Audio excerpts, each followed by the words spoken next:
Can everyone hear okay? I need to take these glasses off to read the speech. That's a whole other issue. First of all, I'd like to thank Rebecca and Gwen and Anne-Marie for inviting me here today. This is a wonderful opportunity. And this is a wonderful organization that everybody is supporting today. So really, I'm so thankful that everybody supports Wings because it does a lot of good work for a lot of people. So thank you. Okay, now my story. I wanted to start out with this little thing from Webster's Dictionary. Persevere. Webster's Dictionary defines this as to persist in or remain constant to a purpose, idea, or task in spite of obstacles. Now, that's something that we all do every day. And some of us are thrown, I'm going to take this one. Some of us are thrown a major curveball, and a lot of us are thrown curveballs. Some of them more major than others. My curveball started in 1983 when I was leaving Yorktown Shopping Center. A gentleman, teenager, was driving and speeding, and he ran the red light and hit my car right in the driver's door. And you know, as you would normally be looking towards something, I was looking towards his car and he hit me so hard that my head twisted around and severed most of the brainstem. And so instantly, my body began dying because your brainstem controls many of your involuntary functions. So there happened to be an off-duty paramedic who was at the scene, who came over, lifted my head out of my chest, started an airway, so I thankfully never lost oxygen going to my brain. Then there was an off-duty doctor and his wife was a nurse, and they were at the scene also, and they had a cell phone called 911. Paramedics were there under 2 minutes. And as the paramedics got there, I already had no blood pressure, and my body was continuing the dying process. And so the paramedics had the jaws of life, take my car door off, did what they call a scoop and run because there was nothing else to be done with my body that they could do there. And just to ship me off to, they knew Dr. John Shea, my neurosurgeon at Loyola, that if there was any hope for me, that he could do something.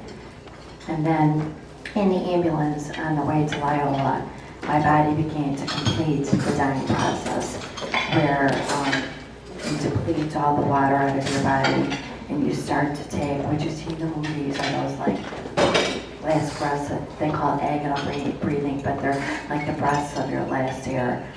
And so that is medically completing the dying process. So in most states, I would have been legally declared dead when I was brought to the emergency room to the trauma center. But in the state of Illinois, you can't be legally declared dead until your next of kin is contacted. So they had to contact my parents, and the chaplain did, and in the meantime they had to put me on life support.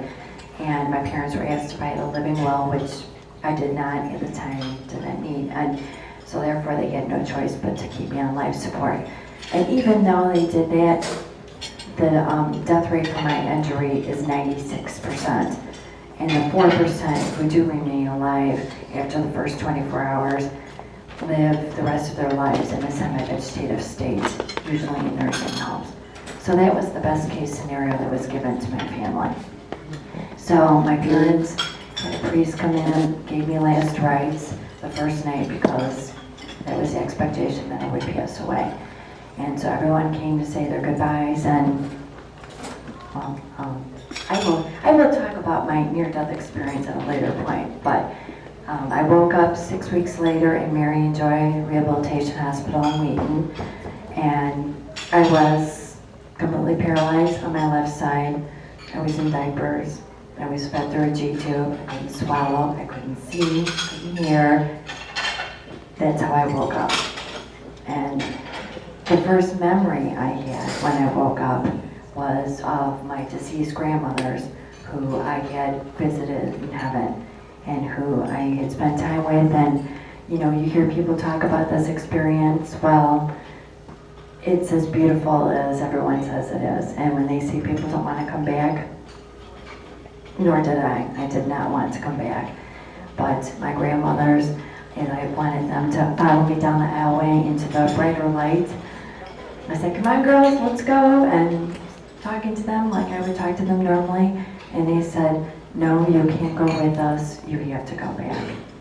And that is the first time I remember feeling nervous, and I said, well, I can't go back because I'm not physically okay, and I was pointing to my left side that was paralyzed. And my grandmother looked at me with the most incredible, endless blue tunnels of light in her eye, and she said, your body will heal. And I knew right then that everything was going to be okay. And then she told me to go back and be happy. And so that's why we named the book that. And that is the first memory that I had, as I woke up in Marion Joy, and I was paralyzed, and I just, to say that I was so sick, it just, when I say that, my parents are like, well, that's the understatement of the century, but I don't know how else really to say it, because you feel like you're completely depleted at that point. And I have to say that I know that so many of us feel depleted in so many ways, especially in the world that we live in now. But I want everyone to know through my story and just hearing me speak that there is hope, and that we are not doing this alone. We are certainly not doing this alone.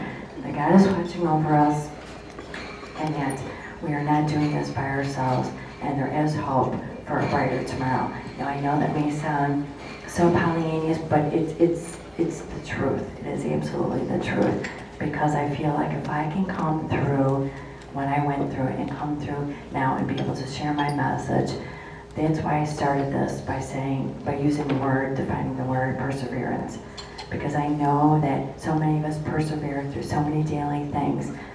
But I want you to know that it's really worth it, because if you do persevere through things, there is a light at the end of the tunnel. Whatever you're going through, that it will get better. And I definitely am here to spread that news with you. And through my story, I hope that other people can see that there is light at the end of the tunnel. Thank you.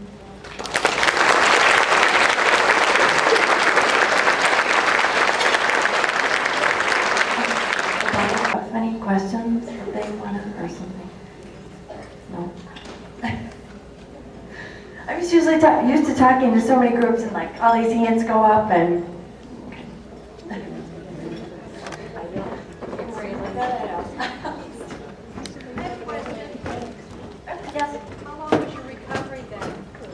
well, I was in and out of rehab hospitals for 5 years, and then just this past year, I did eye therapy with Dr. Neil Margolis right here in Ellington Heights, and who's a phenomenal man. And he was able to get 6% more movement behind my left eye for the muscles that are paralyzed. And I worked 4 months to do that. And I know that may sound silly, but I'm telling you, it makes my balance so much better. And here I am 15 years later and still working at it, because it's going to get a little better.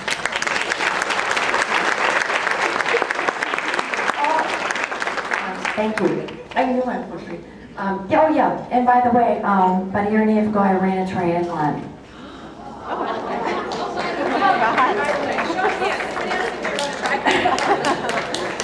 Well, why I say it so nonchalantly is because for me, I've always been some kind of athlete. I've always done something athletic. So to me, it was just, well, and I'm just going to get back in there. And I finished in the middle of my age group, so I was happy about that I didn't come in last. That's all I just wanted to make sure. I didn't come in last, it wasn't so far behind, but I feel your spinal cord has a very good memory, and thank goodness that my body remembers how to do that. And obviously I'm sure you can tell by looking at me, I just can't stand still.